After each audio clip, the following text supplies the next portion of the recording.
ኢትዮጵያ ቅኝ ትገዛናለች። የፍጻሜው የግብጽ ዘመቻም ግብጻውያን የራሳቸውን ሀገር እስኪረሱ ድረስ በኢትዮጵያ ጉዳይ መጨነቅ ከጀመሩ ዓመታት ተቆጥረዋል። ፕሬዝዳንት አልሲሲ በኃይል ወደ ስልጣን እንደመጡ የግብጽን ሕዝብ ያረጋጉት የኢትዮጵያን ግድብ መላ ፈልግለታለሁ ብለው ነበርም። ኢትዮጵያ ግድቡን እንድታቆም እናደርጋለን እዚህ ቃል ገባለሁ ሲሉም ለፓርላማው ጭምር ምለው ነበርም።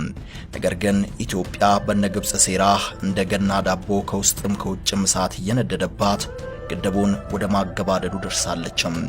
በተለይም የሶስተኛው የውሃ ሙሌት ሊጀመር ከጫፍ መድረሱ አልሲሲን በከፍተኛ ሁኔታ አስጨንቋቸዋል። ምን ጉድ ነው ሳይሉም አልቀሩም። ኢትዮጵያ በግድቡ ጉዳይ ከውጤቱ በላይ ከፍተኛ እልህ አለባትም። ግድቡ ማለቁ የማይቀር ነው።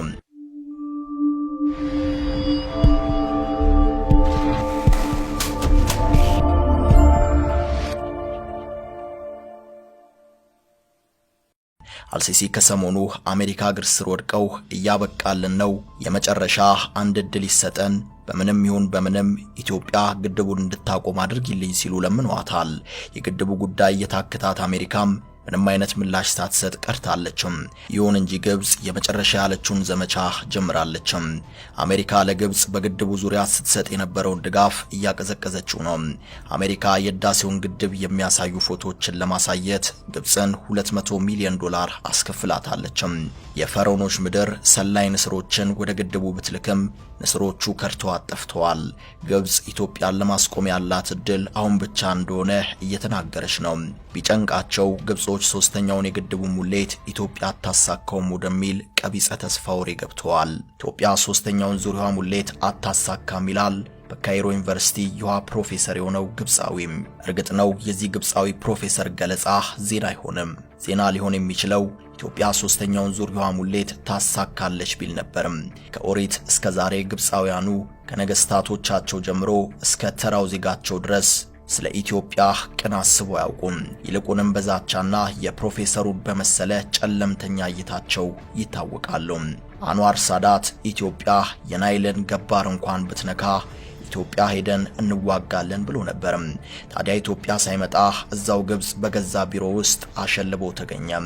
ሆስኒ ሙባረክ ኢትዮጵያ የአባይን ወንዝ ብትነካ ያለ ፓርላማ ውሳኔ እርምጃ የሚወስድ ሕግ አርቅቆ ጫካ ለሆነችው ኢትዮጵያ በጫካ የሚዋጋ ጦር አዘጋጅቶ ነበርም። በእስር ቤት በውርደት ማቆ ሲሞት ግን ኢትዮጵያ አይታለችም። መሐመድ ሙርሲ የመጨረሻውን የድፍረት ንግግር ተናግሮ ነበር። ኢትዮጵያ የአባይን ወንዝ ብትነካ ወደ ፍርስራሽነት እንቀይራታለን ነበር ያለው። ፍርድ ቤት በካቴና ታስሮ አደባባይ መሃል ሲፈራርስ ግን ኢትዮጵያ አይታለችም።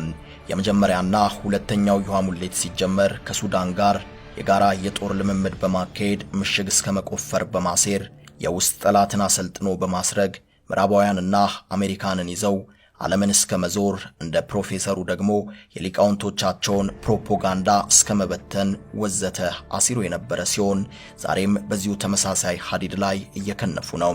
አባይን ገድበናል፣ 2 ዙር ሞልተናል፣ ሶስተኛውን በፈለግነው ጊዜ እንሞላለን፣ ከኛ ጋር ያለው ከነሱ ጋር ካለው ይበልጣል። ይህን ሶስተኛውን ሙሌት ለማድረግ ስራ በመጀመር ኢትዮጵያ አረጋግጣለችም። በካይሮ ዩኒቨርሲቲ የውሃ ሀብት ፕሮፌሰር የሆኑት ናድር ኑር አልዴን ከአልሞኒተር ጋር በነበራቸው ቆይታ ኢትዮጵያ በሶስተኛው ዙር ሞላዋለሁ ብላ ያስቀመጠችውን ግብ አትመታም ሲሉ ነበር የተናገሩትም። ኢትዮጵያ ትልቅ ግድብ ሰርታ ወደ ግብጽና ሱዳን መሄድ የነበረበትን 75 ቢሊዮን ኩቢክ ውሃ የምትይዝበት ምንም ምክንያት የላትም። ይልቅ ከህዳሴው ግድብ በመጠን በግማሽ ያነሱ ትንንሽ ግድቦች ሰርታ ከህዳሴው የምታገኘውን ኤነርጂ ማመንጨት ትችል ነበር ብለዋል። ኢትዮጵያ የሚጠቅማትን ራሷ ናት የምታውቀው። ምናልባት ኢትዮጵያ ግድቡን ከመስራቷ በፊት ግብጽ ብታናግራት ኖሮ መልሷ ይኖረዋል። ፕሮፌሰሩ አክሎ ኢትዮጵያ ማሳካት የምትፈልገው ፖለቲካዊ ግብ ነው። የናይልን ወንዝ በመቆጣጠር የግብጽና ሱዳንን ኢኮኖሚ መቆጣጠር ትፈልጋለችም። ከግድቡ በፊት የነበረውን ወይም በትንሹ ያነሰ ውሃ መፍሰሱን የሚያረጋግጥ ስምምነት እንኳን መፈራረም አትፈልግም። ኢትዮጵያውያን አባይ የኢትዮጵያውያን ብቻ እንጂ የሱዳንና የግብጽ ነው ብለው አያምኑም ብሏል። እንደ ፕሮፌሰሩ አገላለጽ ኢትዮጵያ አሁን የግድቡን መካከለኛ ኮሪደር ከፍታ ማሳደግ ጀምራለችም። ይህ የግድቡ ክፍል ውሃ እንዳያልፍ የሚከለክለው ነው። ነገር ግን ስራው ካለፉት ዓመታት አንጻር ሲወዳደር በጣም በዝግታ ነው እየተሰራ ያለው። ፕሮፌሰሩ ለምሳሌ በማለት ባለፈው ወር ኢትዮጵያውያን መገንባት የቻሉት 4 ሜትር ወይንም 13 ጫማ ብቻ ነው። ስለዚህ በሚመጣው የክረምት ወቅት መያዝ የሚችሉት ውሃ 2 ቢሊዮን ኪዩቢክ ሜትር ውሃ ብቻ ነው። ኢትዮጵያ በሶስተኛው ሙሌት ለመያዝ የምታቀደው 10 ቢሊዮን ኪዩቢክ ሜትር ከሆነ መካከለኛው ኮሪደር በ20 ሜትር ወይም 15 ቢሊዮን ኪዩቢክ ሜትር ውሃ ለመያዝ 30 ሜትር ከፍታ ማደግ አለበትም። አሁን ስራው እየተሰራ ባለበት ፍጥነት ኢትዮጵያ የትኛውንም ግብ ልታሳካ አትችልም ብለዋል። የፕሮፌሰር ከዓመታት በፊት የግብጽ ተደራዳሪዎች በሚገባ እየሰሩ አይደለም፣ የግብጽ ብሔራዊ ደህንነትም አደጋ ውስጥ ነው ማለቱን ተከትሎ የግብጽ መስኖ ሚኒስትር በስም ማጥፋት ከሶት የነበረ ሲሆን ኋላ ላይ ሚዲያዎች በፈጠሩት ዘመቻ ክሱን ሊያቋርጥ ችሏል። የግብፁ ፕሬዝዳንት አብዱል ፈታህ አልሲሲ ባሳለፍነው ረቡዕ የአሜሪካ የብሔራዊ ደህንነት አማካሪ ጄክ ሱሊቫንን በካይሮ ቤተመንግስታቸው ተቀብለው አናግሯቸው ነበር። በውይይታቸው በርካታ የሁለትዮሽና ቀጠናዊ ጉዳዮችን ማንሳታቸውን ኢጂፕት ቱዴይ ዘግበዋል። የአሜሪካው ጉዞ በዋናነት በፊሊስጤም ጉዳይ እንዲሁም በመካከለኛው ምስራቅ እንደ አዲስ እያገረሸ ስላለው ሽብርተኝነትና ጽንፈኝነት ለመነጋገር ቢሆንም ፕሬዝዳንት አልሲሲ ሁሌም እንደሚያደርጉት አጋጣሚውን ተጠቅመው የህዳሴ ግድቡን ጉዳይ አንስተዋል።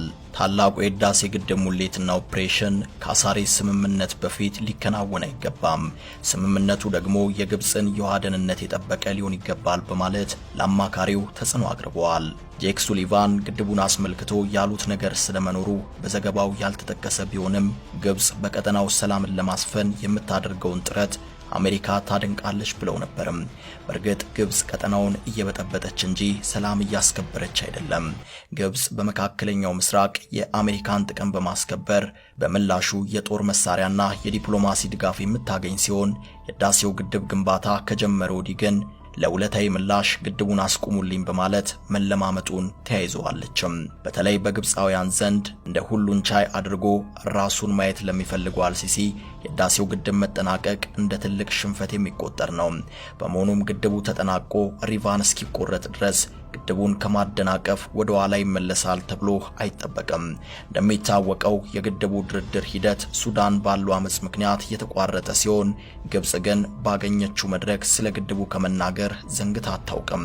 ግብጽ የግድቡን ግንባታ ለማስተጓጎል ህወሓትን ከሱዳን አስታጥቃ ልካ ነበር፣ አልተሳካም። ከዚህ በፊት የሆነውን ሁሉ ባንጠቅስ በትላንትናው ዕለት የሚሽን ተሰጥቷቸው ወደ ግድቡ ሲንቀሳቀሱ የነበሩ የሳምሪ ቡድን አባላት በድሮን ተደምስሰዋል።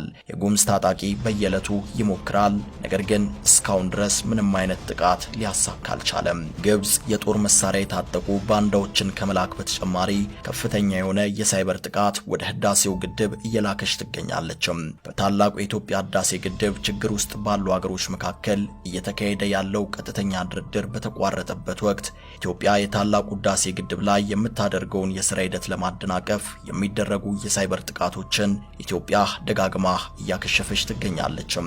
ኢንሳ እንዳስታወቀው በህዳሴው ግድብና አንዳንድ ዋና የፋይናንስ ተቋማት ላይ ያነጣጠረ ስርዓት ያለው የሳይበር ጥቃት ተፈጽሟል። አሁንም እየተሞከረ ነው። የተበላሹ የሳይበር ጥቃቶች የታላቁ ህዳሴ ግድብን ስራ ለማደናቀፍ ያለመ 37000 ትስስር ያላቸው የፋይናንስና የአስተዳደር ተቋማት ከግድቡ ስራ ጋር ግንኙነት ያላቸው ኮምፒውተሮች ላይ ያነጣጠሩ ናቸው። ጥቁር ፒራሚድ በሚል የተሰየመው ይህ ጥቃት የግድቡን ስራ ሙሉ ለሙሉ ለማስቆም ያለመ ነው። ከግድቡ ጋር ተያያዥነት ባላቸው የፋይናንስ ተቋማት ላይ ያነጣጠረው የሳይበር ጥቃት ከተሳካ መዘዙ ለፋይናንስ ተቋማቱና ለአጠቃላይ ሀገሪቱ ትልቅ ጥፋት ሊሆን የሚችል ነው። የሳይበር ጥቃቱ እየተፈጸመ የሚገኘው ሆረስ ግሩፕ በተባለ የግብጽ ቡድን ነው። ጥቃት አድራሾቹ 13 የህዝብ ድርጅቶችንና 4 መንግስታዊ ያልሆኑ ድርጅቶችን ድረገጾች ለመጥለፍ ሞክረዋል። ጥቃቶቹ ያነጣጠሩት የኢንፎርሜሽን ቴክኖሎጂ መሰረተ ልማት፣ የመገናኛና የህዝብ አገልግሎት ኤጀንሲዎች፣ የጸጥታ ድርጅቶችና ሌሎች የመንግስትና የግል ተቋማት ድረገጾች ናቸው። ኢትዮጵያ እንደ አውሮፓውያን አቆጣጠር በነሐሴ 2021 ህዳሴውን ግድብ ሁለተኛውን የውሃ ሙሌት ለማስቆም 2800 የሚሆኑ የሳይበር ጥቃቶች ተፈጽሞባታል። የግድቡን የመጀመሪያ ሙሌት ተከትሎ ሆረስ ግሩፕ በኢትዮጵያ በሺዎች የሚቆጠሩ ኮምፒውተሮች ላይ ቫይረሶችን በማሰራጨት ለማጥቃት ሞክረው ነበር። ባለፉት ጥቂት ዓመታት ግብጽ የሳይበር ደህንነት አቅሟን ለማጠናከር ፍላጎት ነበራት። ግድቡ በመጀመሪያው ምዕራፍ ኃይል ለማመንጨት የሚያስፈልገው የውሃ መጠን በጣም አነስተኛ በመሆኑ በታችኛው ተፋሰስ ሀገሮች ላይ ምንም አይነት ተጽዕኖ አያደርስም። ሁለተኛውም ሶስተኛውም ቢሆን ጉዳት የለውም። ይህንን የራሳቸው የግብጽ ሰው እንዲህ ሲሉ መስክረዋል። የመካከለኛው ምስራቅ የውሃ ፎረም ፕሬዝዳንት የሆኑት ሐምዛ ናስር አልጀዚራ ላይ በነበራቸው ኢንተርቪው ከጋዜጠኞች በዚህ ጉዳይ ለቀረበላቸው ጥያቄ ኢትዮጵያ የህዳሴ ግድቡን ስትገነባ ራሷን ከመጥቀም ባለፈ የሌሎችንም ጥቅም ታሳቢ አድርጋ እንጂ እንደሚባለው ግብጽንና ሱዳንን ለመጉዳት አይደለም ነበር ያሉትም። እንደ ሐምዛ አስተያየት ከሆነ ኢትዮጵያ ከግድቡ ኃይል ማመንጨት በመጀመሯ የግብጽና የሱዳን ወንድሞቻችን የውሃ ደህንነታችንን ይጎዳል የሚለው ክስ መሰረተ ቢስ ነው። ግብጽና ሱዳን እንኳንስ አሁን ግድቡ በአንድና በሁለት ተርባይን ስራ መጀመሩ ሊጎዱ ይቅርና ግድቡ ተጠናቆ ኢትዮጵያ በይፋ ያስታወቀችው 13ቱም ተርባይኖች ተገጥመው ስራ ሲጀምሩም የትኞቹም ተፋሰስ ሀገሮች ከግድቡ ይጠቀማሉ እንጂ ምንም ነገር የሚጎዱበት ምክንያት የለም። የተርባይኖች ቁጥር በጨመረ ቁጥር የጉዳት መጠኑ ይቀንሳል እንጂ የተርባይኖች ቁጥር መጨመሩ ማንኛውንም ሀገር አይጎዳም። የካይሮ ወንድሞቻችን ደጋግመው ስለ ውሃ አለቃቀቅ በተመለከተም ከኢትዮጵያ ዋስትና ይሰጠን ሲሉ ይደመጣሉ። በግድቡ የሚገጠሙት 13ቱ ተርባይኖች እያንዳንዳቸው በአመት እስከ ግማሽ ቢሊዮን የሚደርሷ ግዴታ ከግድቡ ይለቃሉ። ይህ ማለት ደግሞ ከ30 ቢሊዮን ኪዩቢክ በላይ ውሃ ይሄድላቸዋል ማለት ነው። ይህ ማለት ደግሞ ከ30 ቢሊዮን ኪዩቢክ በላይ ውሃ ይሄድላቸዋል ማለት ነው። ግብጾች ከዚህ የተሻለ ምን አይነት የዋስትና ማረጋገጫን የሚፈልጉት በማለት ነበር ዶክተር ሐምዛ የጠየቁትም። አበቃን። ሰናይ ጊዜን ተመኘን። ውድ ቤተሰቦቻችን ለዛሬ ያዝንላችሁን ርዕሰ ጉዳዮች እዚህ ላይ ቋጨን።